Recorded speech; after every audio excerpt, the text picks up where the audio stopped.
Welcome to HCA Talks Health. I'm Zina Leroux, and today we have Professor and Dr. Monique Marks as our guest for the second time on the show. So Monique is a clinical social worker. She's also a health coach in private practice, but she's also the founder and director at the Bellhaven Harm Reduction Centre in Durban. And recently a health coaching project or pilot was also introduced at the centre, and Monique is going to tell us a little bit more about how it went. So welcome, Monique. It's lovely to have you back. Hi, everybody. So good to be back again. Let's start with a brief introduction or just a bit of a description of the Bellhaven Harm Reduction Centre. What is it all about? Okay, so let me just, if it's okay, I'll just be very basic about this. We all know that South Africa is in a situation where our levels of employment are decreasing. The connection to social institutions is also getting worse. There's increasing family breakdown. Just generally, our society is in a state of flux, but probably negative flux. And the people I think at the brunt of it mostly are young people in South Africa, where in some areas unemployment reaches something close to 75%. Now, what does all of this mean for young people? It means that they're staring into a future which looks very bleak. There's not a lot of hope of linkage to institutional institutions of education, institutions of employment, or even institutions for help-seeking behavior. So what can we expect in a society that looks like this? Well, we can expect that people are going to find ways of numbing the difficult situations that they are confronting in a day-to-day life. One of the ways of doing this, and there are obviously many, but one way of doing this is through using substances, as most of us do, right? We use different substances, ranging from food to caffeine to cigarettes to alcohol to drugs and various others, none of which should be seen as better or worse than the other, but all of them should be seen as solutions to underlying problems. So as a result, in South Africa, we've had a growing substance use, particularly in relation to drug use, over the last 10 plus years, getting worse year on year. The drug of choice differs from province to province, but in the province in which I'm located, which is KwaZulu-Natal, the city of Durban, the drug of choice at the moment, second to cannabis, because cannabis is the first drug of choice. I don't consider it to be a drug, but other people do, would be heroin in all its very many forms. And the main form in which heroin is used in Durban is, it's called brown heroin, which is an impure form of heroin, usually mixed with a whole lot of other compounds and usually smoked, but can also be injected. And there are a variety of names that this kind of compound is given. In South Africa, some people, depending on the province, would refer it to as unga. In the Gauteng region, it's referred to as nayope. In Durban, KwaZulu-Natal, much more popularly known as wunga. But ultimately, it is all heroin mixed with a variety of other compounds, and we've seen this increasing. Now, we live in a society with a government that is, in my view, very conservative, and the approach that's taken is one of abstinence and prohibition. And what happens in a society where you prohibit and therefore you criminalize is that what you do, instead of making the problem less, you make the problem worse. And I'm happy to answer questions about why that's the case. So with this move towards arrest and insisting on abstinence, we've seen that the drug use problem has got worse, not better. And so for a number of years, there have been a small group of us that are not part of the abstinence movement, but are part of another movement called the harm reduction movement, which is very big globally, probably is dominant globally, particularly in advanced industrial countries. And the harm reduction movement says, let's meet people who use drugs where they are at, recognizing that many people are not ready or willing to give up drugs. And so what we need to do is to say, where are you at? How can we come in to assist? What are the evidence-based interventions that we can use? And all of this is called harm reduction. So we've been pushing the envelope, trying to get harm reduction into the city and into other cities across the country. And it's been a long and not very productive battle, particularly in Durban. Pretoria being the one city where the state has invested, the local state has invested in harm reduction, but nowhere else. So where did Bellhaven begin then is your question, and I'm going back to that in a little bit of a long-winded way, Zina, so excuse me. No, please. A week before lockdown happened, I got a call, as did a couple of other people, from the then deputy mayor of the eThekwini municipality. Her name is Belinda Scott. And she said to me, Monique, we're going into lockdown in a week's time. Most of the people that are living on the streets or are what we call rough living are in active substance use, many of them on heroin-based products, opiates. And so we need a withdrawal management program, and we need to set this up within a week.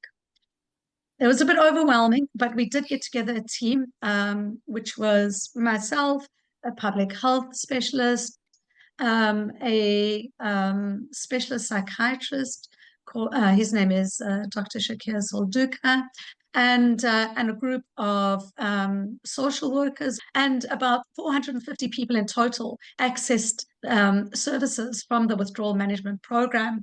Now, for those people that were in severe or moderate to severe withdrawals as a result of lockdown, because obviously people couldn't access their drug of choice during lockdown, they were going into forced withdrawal, and they were about, I would say the majority of them were in moderate to severe withdrawal. So they couldn't simply just be left alone without any support or medical intervention.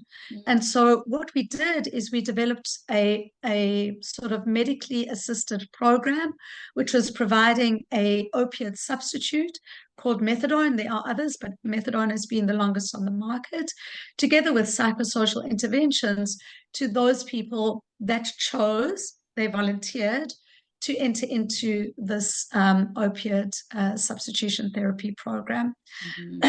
Volunteer is key, because people were not forced to go into this. This was purely a voluntary thing. And we had about 450 people by the end of lockdown. The police were actively involved in this as well, because they had to secure this program, because methadone is a Schedule 6 medication, very highly desired on the street, so can be easily diverted and sold. And we were also worried that people would try and get the methadone in the lockdown safe spaces. So the police came on board, at first very skeptical. But at the end of the 10 weeks of hard lockdown, the police and city officials were like, we don't want this program to end. We want this to be a permanent service that is provided particularly to homeless and low-income people within the Durban area.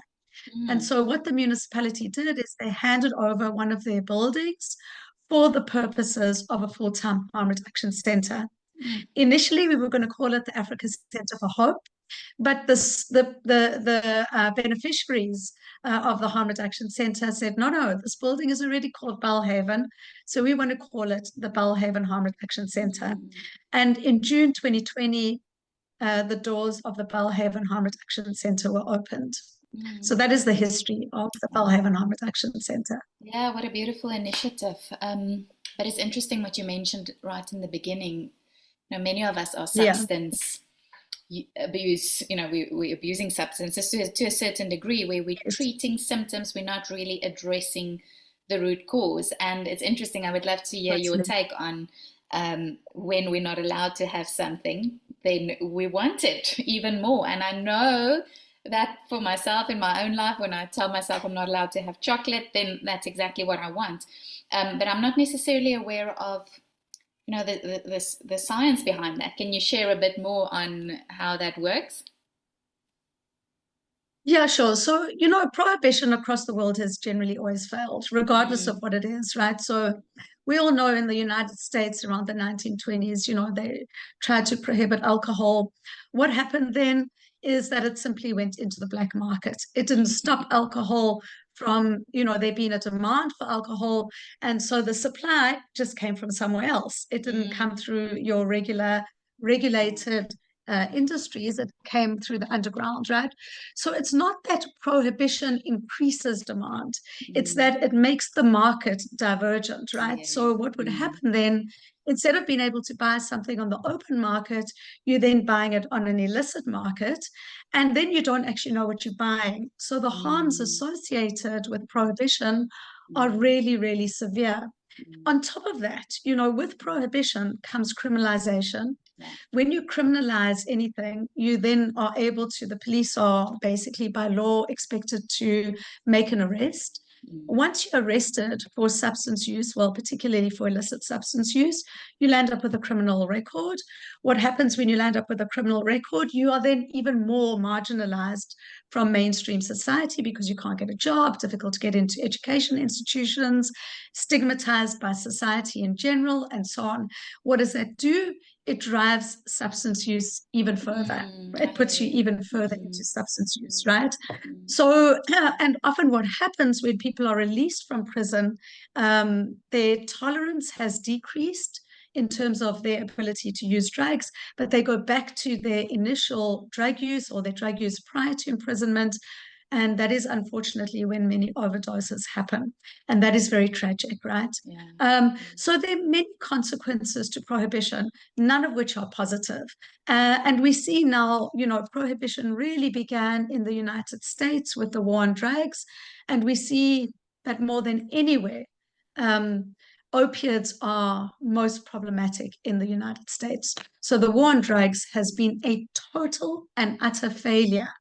And we need to really start questioning that directly within the health sector, but more broadly. And there's a very big role for health coaches to play in this, one of which is to advocate for reducing the health harms associated with prohibition and criminalization. And the other is to really accompany people who are in active drug use and do want to access help on their route to what we call life normalization, not to abstinence, but to life normalization. In other words, as health coaches, we always begin by asking our clients, where is it that you want to get to in your wellness journey? And that differs for every single person that we see as health coaches. That is the same for people that are in active substance use. And again, it's regardless of whether you're using heroin or caffeine or cigarettes or whatever else it is that you feel is harmful to your body and to your general well-being. So I hope that helps, Zena, in answering your question. Absolutely. So when it comes to drug users, yes, it might be an unusual setting for health coaches to come and make a difference, but I think it's not less needed than other areas where maybe people do have the ability to afford a health coach, in a clinical setting. So tell us more about this initiative that you have, introducing health coaching to the Bellhaven Centre. Why did you think there was a need for this, or how did it all start? I'm going to answer a question prior to that, and then I'm going to get to this question, if that's okay. Yes. It's not just, health coaches in general, I think, are pretty afraid to enter into substance use issues because it's such a specialized area of treatment. And to be very frank, GPs are also very anxious about dealing with substance use. They tend not to want to. So people who have substance use disorder are very, very, very isolated. There are a few so-called rehabilitation centers, most of them very, very with very poor outcomes. And so people generally with substance use disorders, are not able to access good care. And I think this is in general something which health coaches need to be talking about across the globe, not just in South Africa. But in South Africa, the majority of people in active drug use are people that are low income. Well, no, that's not entirely true. But a large majority of people that are low income or are homeless are involved in active substance use. That doesn't mean that people that are in higher economic groups are not. They are. So let me just correct that. It's across the spectrum. But for people that are in low economic groups and are homeless, their access to help for dealing with substance use issues is very, very small, very minimal. Because the rehab centers, the inpatient rehab centers, which, by the way, I don't believe are particularly useful, are very, very expensive. So at Bellhaven, we offer a free service. People continue to be rough living.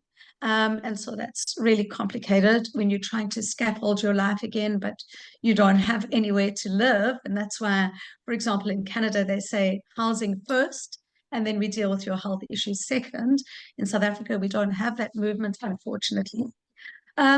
So to get back to the HCA question, HCA in late 2023, early 2024 decided to begin a new program which was called RIO, which stands for Research, Innovation and Outreach. And the goal there was to add new components to an already extremely robust organizational output, which is Health Coaches Academy. The idea there is to say, let's start providing services to people who otherwise wouldn't be able to access health coaching services. But it's important for us to reach out so that we begin to break down the immense health inequality gap that exists not just in South Africa, but globally, but also to give evidence that shows that health coaching can work across any setting, actually, regardless of how formal or informal it is.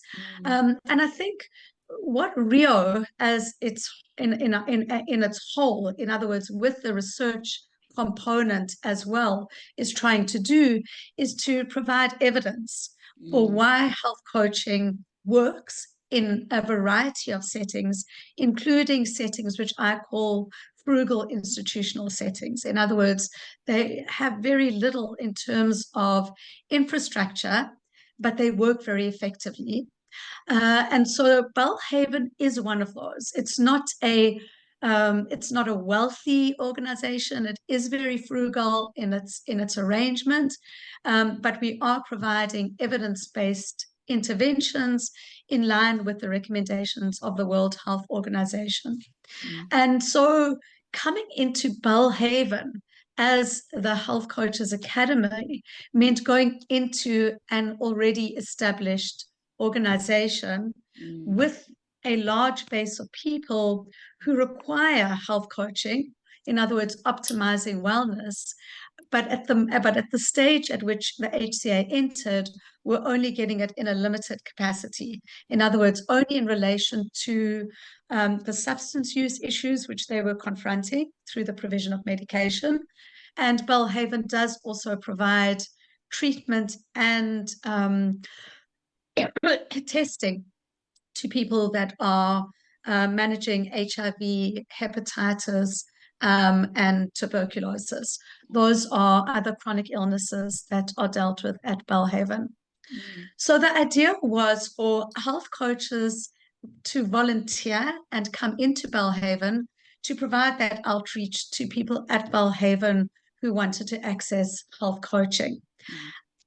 Any questions I'll answer, Zina, or I could continue talking, so it's better you ask questions as I go so along. tell us a little bit more about the details. So the details of the project, how did it work?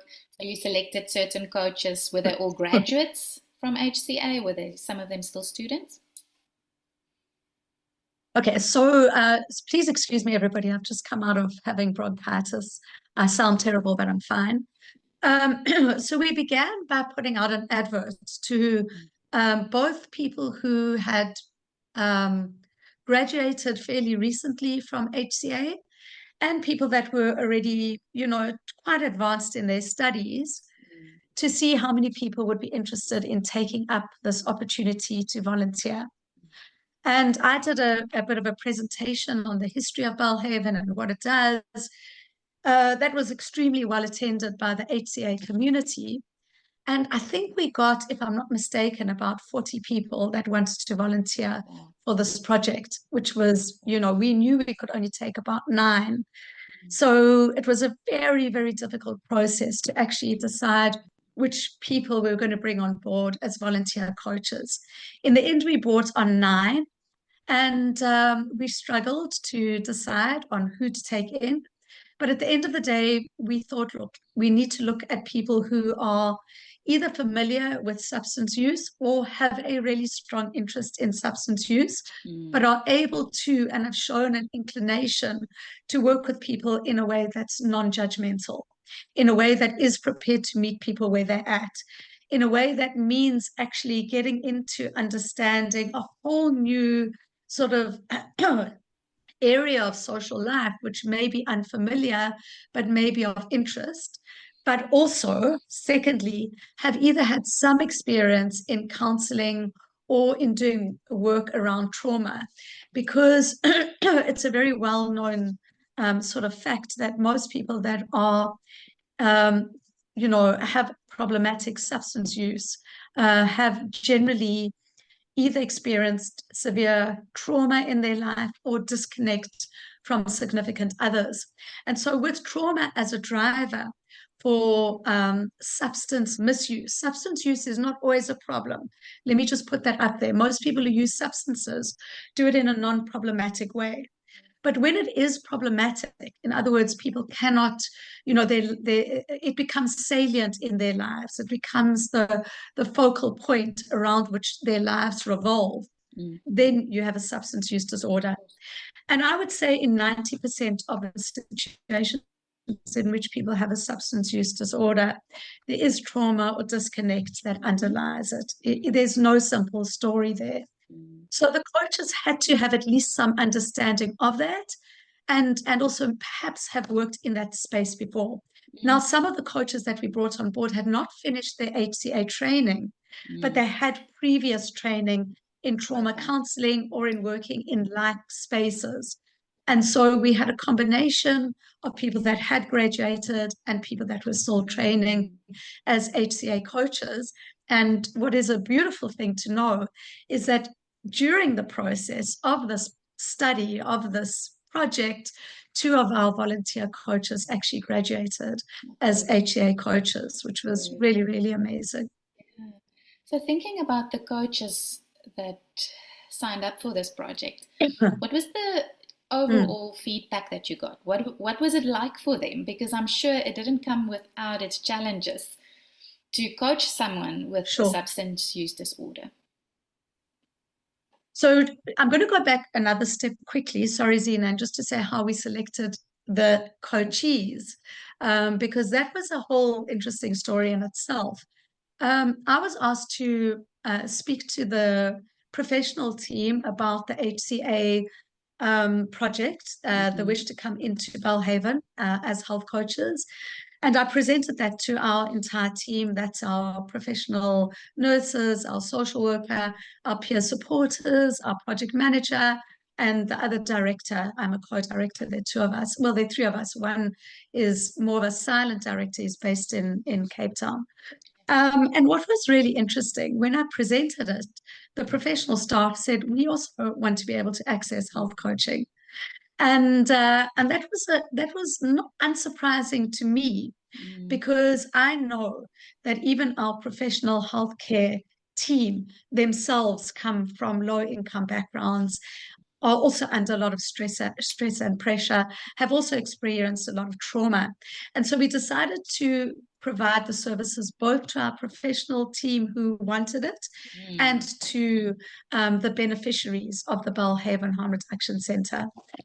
So, and our coaches were divided between the professional staff and the beneficiaries. But I then thought it would be better to give a little bit of background to each of the volunteer coachees, and then to ask the coaches to say which person they most resonated with, just by listening a little bit to their story.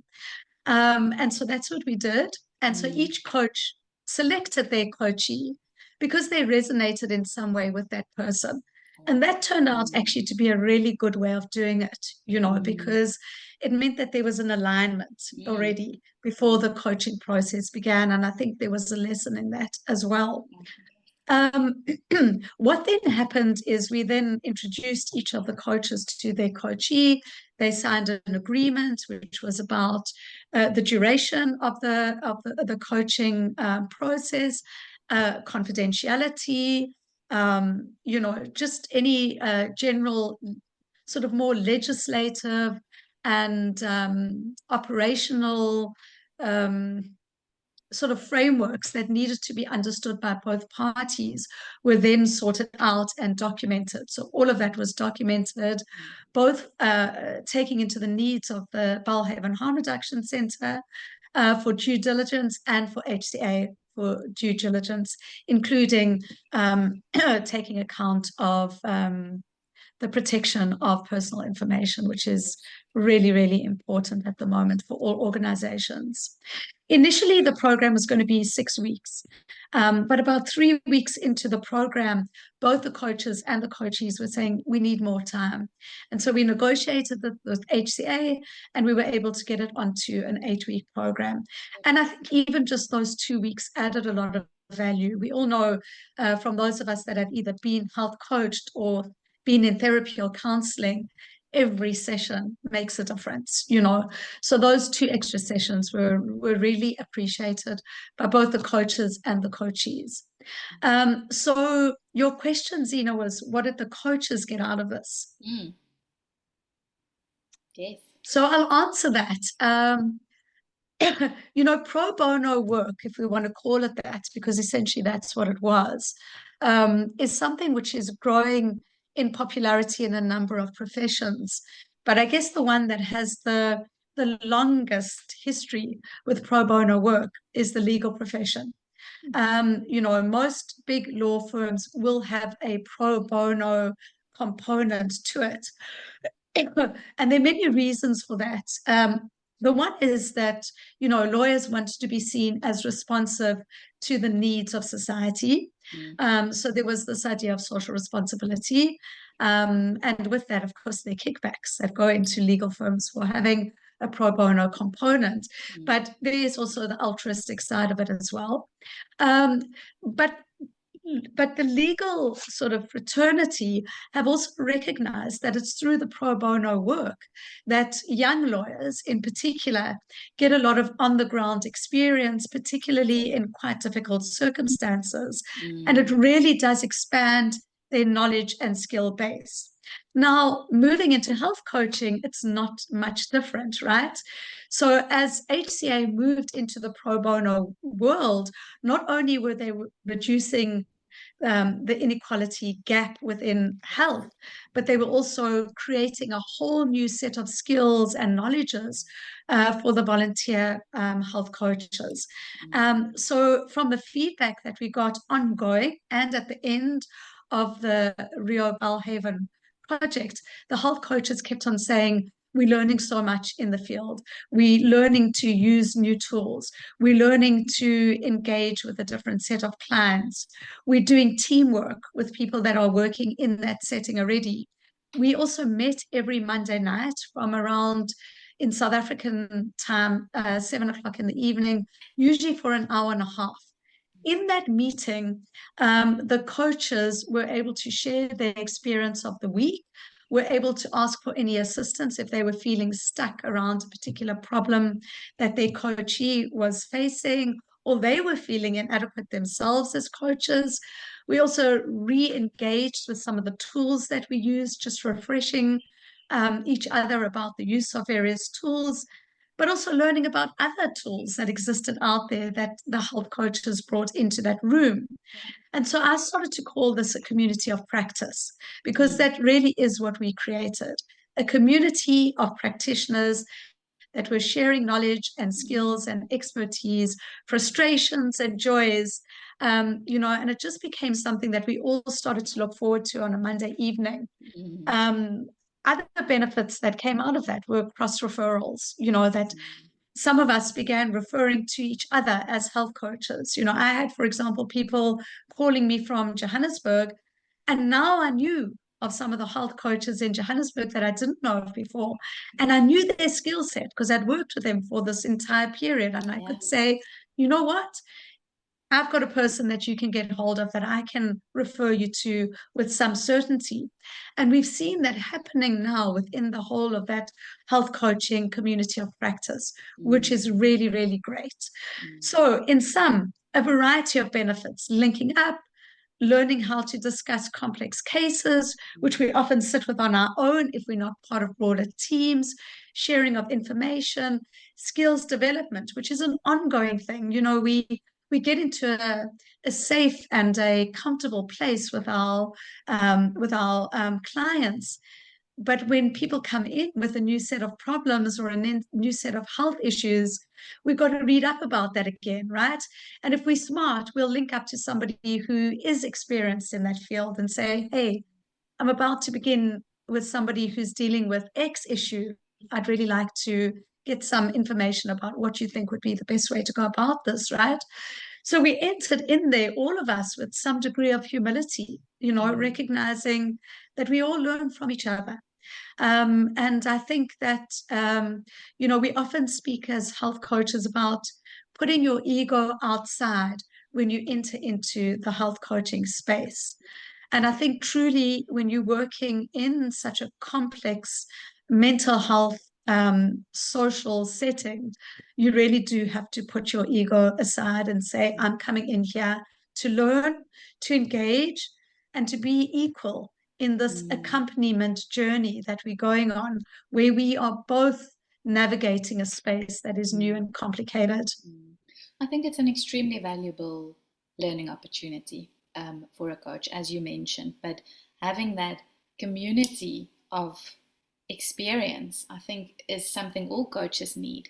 You know, just to have some, just to get something off your chest or discuss a certain client, or just having that like-minded individuals to support you, because I know that for many health coaches, it is quite a lonely journey. You sitting with your clients, not trying to figure it out on your own. So having that as a general practice, I think, could be so useful. So tell me more about the processes or the outcomes of this project. So maybe more from the client's perspective. What was it like for them, but also the things that you feel most proud of when thinking of this project? Yeah.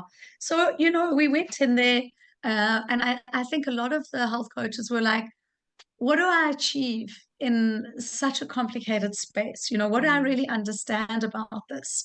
And I think very quickly the health coaches began to recognize that just because people are low income or could be homeless doesn't mean that they're not articulate and that they aren't able to use their own inner resourcefulness to determine what their own health goals are. And those were very, very varied, right? Obviously, you know, dealing with the substance use issue was a key one, but that was already being dealt with by Bellhaven. And so there were other secondary, if you want to call it wellness. I'm going to call them wellness goals because they're not specific to physical health. Some of them were about reconnecting with significant others, because living on the street, you do lose your attachment to other people, not only because you're not easily contactable, but also because of the stigma attached to drug use and to street living. So there were people that were like, how do I begin to re-engage with significant people in my life, right? That was one. Another one was, we know that we're low income, but how can we begin to eat better within this setting that we're in? How can we eat well on a low budget? So that was a second thing that had to come up with. The third one was, you know, finding purpose, because, you know, again, with street living, people were like, you know, how do I fit into the world now? What is my purpose? What meaning do I have? What do I have to offer to other people around me and to the community in which I'm now based, you know, which could be the drug use community, or it could be the homeless community, or it could be the community that is becoming emergent as the substance use disorder becomes less and less. But for our healthcare professionals who had simply got into this rut of this extremely hard grind of working in a very difficult health setting, they too had lost a sense of purpose and a sense of connection. So for them, purpose and meaning had also become important, but so had self-care, which had definitely fallen to the way. So all of those were important issues that were dealt with in various different ways by the coaches and the coachees. I think what was most significant from my side for the coachees, both our professional staff and the beneficiaries of Bellhaven, was the very basic first thing that we are taught as health coaches, and that is to simply be active listeners. And that is powerful, is feeling heard. And, you know, it's quite an interesting thing, Zena, that feeling heard without giving advice, which is almost like a natural inclination that people have, is very, very important. You know, yesterday, I had a client and I was for the first time, and he was just like, my communication seems to be breaking down. There were many reasons for it, but I said to him, do you find yourself giving advice and people saying, I wasn't asking for advice? And he said, how did you know? And I said, because it's a default for many people. So maybe try before you give advice to say, am I here because you really just want me to listen? Or is it because you want advice? Or is it because you want to talk through something? Find that out first. And often you'll see that it's simply being heard that is important. And our coaches went in there with this kind of sense that they had a lot to learn too, and they were there to listen. And our coachees definitely felt that. And that is what came up over and over again in the feedback that we got from the coachees. We felt like we had been listened to, because particularly living on the street, you are essentially rendered invisible. You go to the robot or a traffic light and there's somebody there who's homeless, and most people pretend that they don't exist, right? It's as if there's like a blank space, and people almost hope that they have these dark shaded windows so people can't see in and they can't see out. But these are real people with real needs, with real health and wellness issues, and they deserve to be acknowledged and to be heard. So that's the first thing. And then all the other stuff came from that. So we had people who started to exercise. And I'm not talking about going to gym. I'm talking about, you know, running around the tents and structures in which they live, or, you know, walking to their neighbors instead of driving there, or, you know, reducing the amount of cigarettes they were smoking. I'm talking about the professional staff now, or thinking more seriously about how to, you know, eat less carbohydrates and focus more on, you know, nutrient dense foods, so your vegetables and your proteins. There were others. There was a beautiful case of one of our homeless coachees who had totally lost contact with the mother of his child and with his child, who I think was 12 years old. It was a coincidental thing. And serendipity is a beautiful, beautiful experience. But in the middle, well, it wasn't even the middle. Let's say 2 weeks into the Rio Bellhaven process, I got a phone call. And I answered the phone, and the woman said, hi, my name is X. She said, you don't know me, but I believe you run this thing called the Bellhaven Harm Reduction Centre. I said, yes. She said, please help me. I'm looking for somebody by the name of, and she gave me the name of this person. And she said, I've heard that he had died. And I was like, no, he's not dead. He's one of our peer supporters at Bellhaven.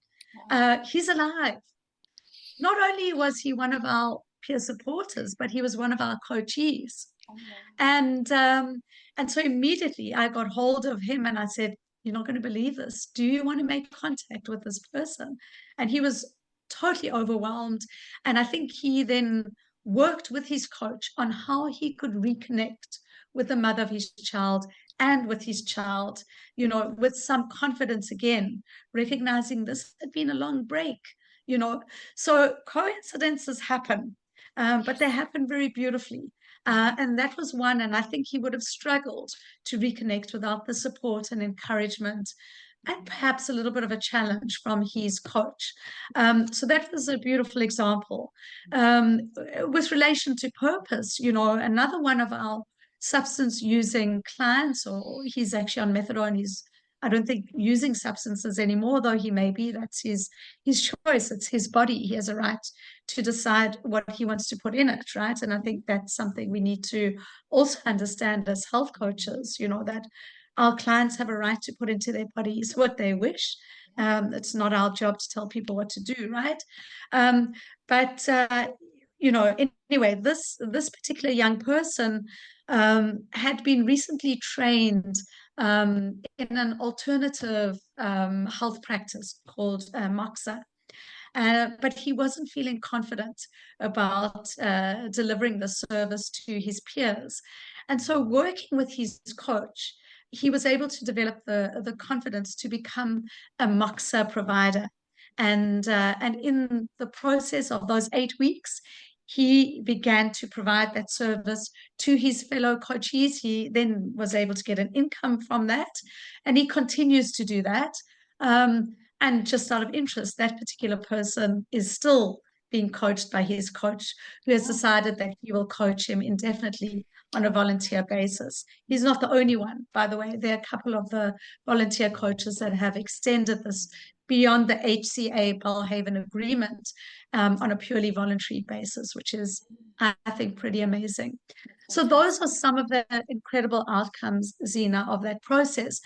But at a more macro level, I think what it's done is to provide a set of evidence around the impact of health coaching in low income and pro bono settings, which we as the HCA team are in the process of making public through talks like this, through being involved in a variety of different conferences.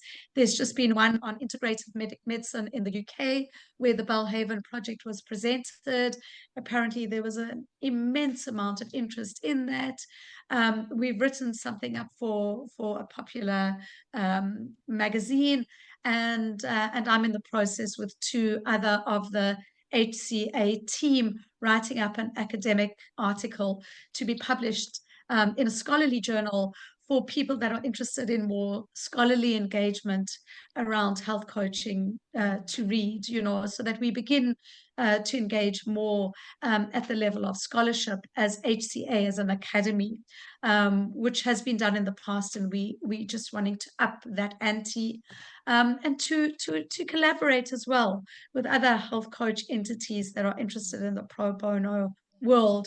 But I do think HCA is really taking the lead on this one. Yeah, so it's about creating that awareness, but just also coming back to some of these outcomes that you've mentioned, and what the what the coachees got from this experience. It's so much bigger, and some people might think of, when I'm a health coach, I'm only going to work with nutrition and exercise, going to the gym more, but helping someone to reconnect with the mother of their child, or like you said, becoming a member of a certain institution, that is part of being healthy and well, right? So I think it's so powerful. But just two other things that you mentioned that I think is just worth staying with for a bit is that power of being listened to, right? And how powerful that is, and how rare it is, unfortunately. So little people out there are really truly listened to, and I think that takes a lot of pressure from us as coaches as well. And I guess for the coaches that was part of this project specifically, I don't have to change this person's life. It might feel quite overwhelming to be the coach of someone whose life is quite chaotic. But if you are showing up and you're just listening, and I think that kind of applies for health coaches across the board. If we show up and we listen, we're doing so much for someone. And then the last thing is not making assumptions, and not coming into any coaching space without a judgment-free zone. Not assuming because this person has a substance use disorder, I am expecting X, Y, Z. I'm coming into it. It's a clean slate, and I'm not making any assumptions of what they can or can't do, or whether they've got wellness goals or not. So all of these things, when you're mentioning and talking me through all of them, I think it's a beautiful way to see the power of health coaching in different settings, and even in an unusual setting such as a harm reduction centre. No, I appreciate that, Zina. And I just want to pick up on a couple of the things that you've mentioned. I think if you were to speak to any of the coaches, I think they would say this has probably been one of the steepest and most meaningful learning curves in their professional lives. And I always say to people, we learn in unexpected places. It's not places of affluence that we learn the most. Because that is not really where life experience exists. If we are wise, we will go to people that really have had to navigate many difficulties in their lives to actually really learn the complexity and the joy of being alive, and how we wonder in this thing called life. The second, I'm always reminded that what binds us as humans is the fact that we are all contradictory, and we are all fragile, and we are all frail human beings. And once we recognize each other's fragility, each other's contradictions, we recognize that there's something common rather than something that puts us apart from one another. Yes. And it's that frailty that I think we can share often, even in our coaching. In social work and in counseling and psychology more broadly, we talk about the importance of using immediacy circumspectly, and that is where we are able to also share something about ourselves which we think will create a sense of connection between us and our client or our coachee. And I think when we are able to say to somebody, you know what, I also fell off the wagon at this point, or I also hit the ground at this point in my life, or there were times when I wanted to use substances way beyond what was, acceptable by people around me. That in itself creates a sense of commonality, a sense of we in this together, the sense that the messiness of life is not just relegated to those people that are living what you've called a chaotic life, and it is a chaotic life. But all of us at some time feel that our world is spinning, that we don't really know how to get the center back again. And sometimes it does just take being heard, being listened to, being felt that we resonate with somebody else who may not have had exactly the same experience, but has also been decentered, has also felt unforgiven, has also felt that there's been stigma attached to the choices that we've made in our lives. And I think that that's a powerful thing to remember. So the non-judgment often comes not from only us to our clients, but also from our clients to us. Because how often do we think, what is our client thinking about us? Did I do this adequately? Was my session useful? Was this process of any use, right? So we equally are feeling judged by our clients. We just maybe not articulating it, but we're definitely feeling it. And so I want to go back, Zina, to your point that you made at the beginning, or just a bit earlier on, around how important it is for us as practitioners to be able to have a space to talk about what we're doing, what we're feeling, what we're not sure of, what we're confident about, all of that stuff. Now, we do have the hub in HCA, but I do think that it's worth thinking about at a more informal level how we set up these spaces with one another, with maybe like groups of 4 or 5 people who are prepared to say, you know what, let's check in with each other once every 2 weeks. Let's discuss complex cases where we're feeling like, wow, this person's come into the room and I actually just don't know what to do. I've tried X, Y, and Z, but I just wouldn't mind somebody else to come in that's not embedded in the situation and maybe able to come with a fresh response, or maybe has dealt with a similar situation, right? When you're trained as a therapist, you have to do that, right? You are expected to have somebody that you see as a supervisor or as a counselor that you can debrief with. But for health coaches, we don't have that. And it's unfortunate. And I think that we should, right? So it is a conversation that we definitely need to have. So that community of practice, I think we should be thinking about community of practices which we can establish, in our own personal spaces with people that we feel comfortable with. Yeah. So it's something that we can propose and test out. Definitely. I think that You know, would the be other so. thing I was thinking about, Zena, when you were talking, and it's often people come into a health coaching setting. It doesn't matter whether it's with Bellhaven or it's any other setting, and you get what's called the presenting problem. People come in and they say, "I'm coming to you because my problem is." Um, let's say I don't know, my obesity, let's just say, right? Because that is a common health coaching thing. It's not the most exciting one to be confronted with, but it is one that we often hear, right? Yeah. But when you scratch a little bit deeper, the obesity, okay, it's an issue, but it's actually not the core issue. The core issue is what has got the person into that place in the first place. Yes. What has allowed that person to neglect their own personhood, you know? And I'm reminded again of another client who came to me. I wouldn't call her terribly obese. She was overweight. Her husband is a medical doctor. And she came to me and she was so happy when she walked into the room. But a few minutes afterwards, there were just tears. And I was like, what's going on here? And she said, how did I do this to myself? How did I do this to myself? Why did I feel like I was rebelling against my husband? My husband was saying, maybe you should do this, maybe you should take care of it. And I didn't want to be dictated to. And I totally understand where she was coming from.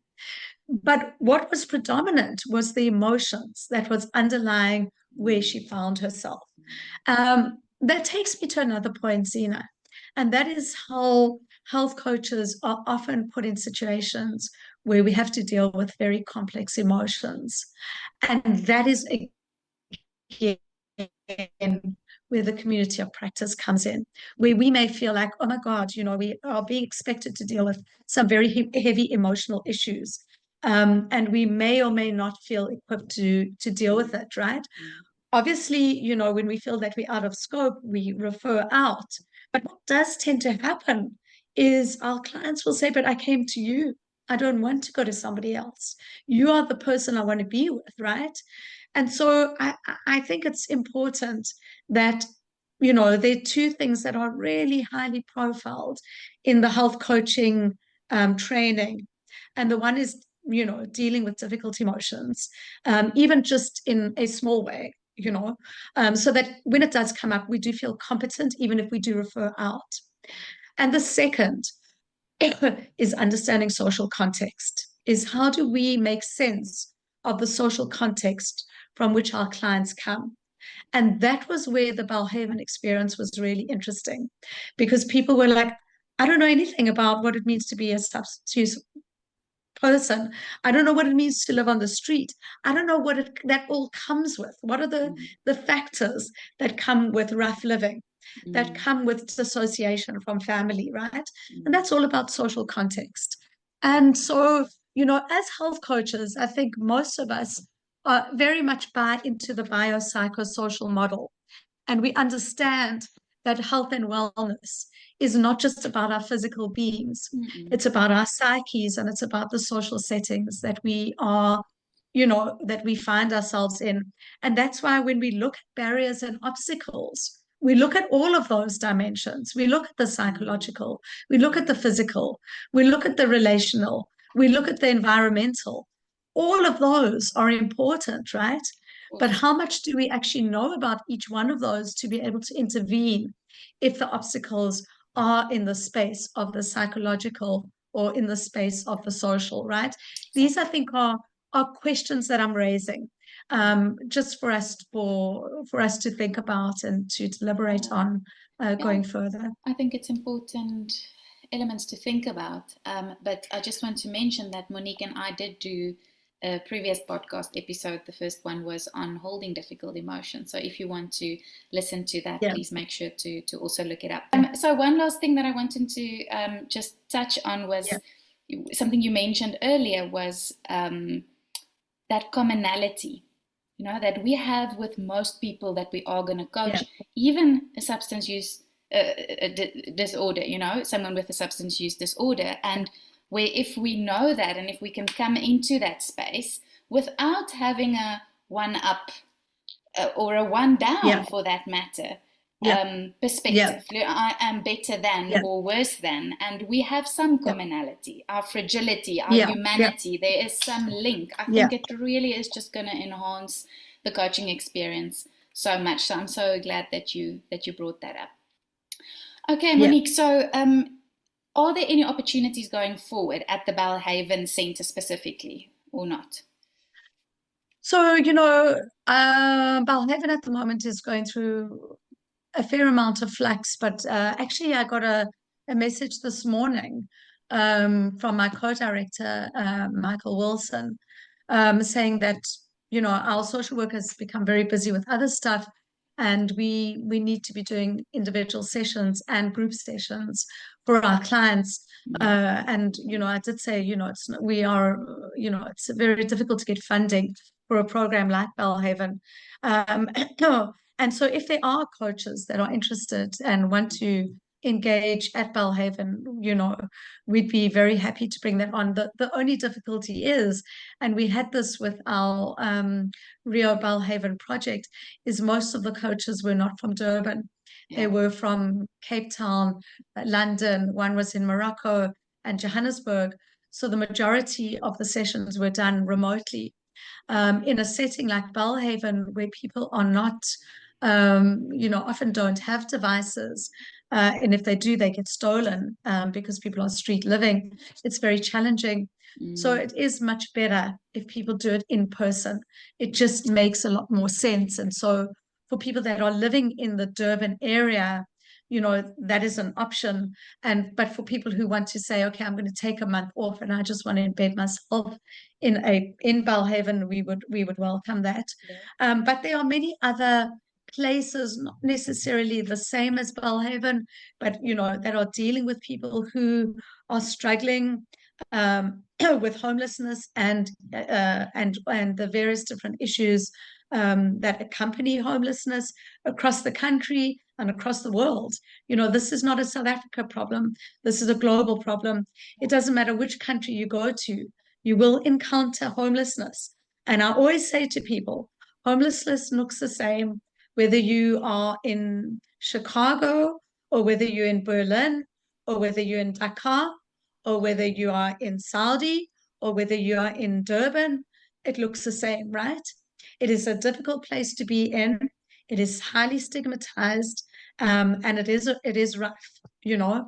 And so I think across the globe, there are thousands and thousands of people in every city and every country that would be more than happy to be able to have somebody sit with them and say, what would make you feel like a person? What would make you feel well? What would make you feel like life is worth living? That is health coaching, right? Feeling like a person, feeling okay in our own bodies, in our own heads, in our own social environment, right? And there are many, many places where that could happen. So Renee, who does most of the project management for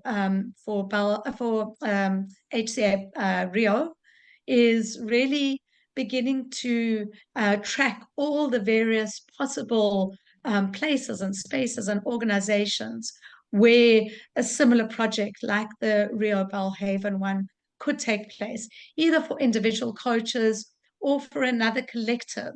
The collective is, I think, a good way to go because of the community of practice and because of the mentorship. I think the mentorship provided by, you know, Lynn, Renee, and myself to the coaches was incredibly, incredibly important. And if you read the testimonials, you'll see that. So I think providing that mentorship really is another thing to be factored in But there definitely are, Renee would know better than me, but a number of organizations that are beginning to reach out, having heard about what happened at Bellhaven, saying they're very keen for something similar. So I think the best way forward would probably be, if you do want to volunteer or coach in a non-profit organization, to just reach out to Renee probably. And I think the email address there is rio@healthcoachesacademy.com. So if you are interested in perhaps doing that in future. So I like the idea of what you just said, of finding and helping someone to figure that out for themselves. The reason for getting up in the morning, even as a homeless person, there can still be some purpose for them, a big purpose for them. So helping them achieve that, I think, could be extremely fulfilling. So thank you, Monique. It's really exciting to see how the value of health coaching is expanding, in a vast variety of working environments, and specifically this one, maybe more of an unusual setting, but maybe more needed than your conventional setting. So thank you for the work that you're doing, and good luck with all the future projects. Thank you, Zina. If you have a passion for health and wellness, and you would like to make a difference in the lives of others and discover a new rewarding career in health and wellbeing coaching, visit www.healthcoachesacademy.com to find out more.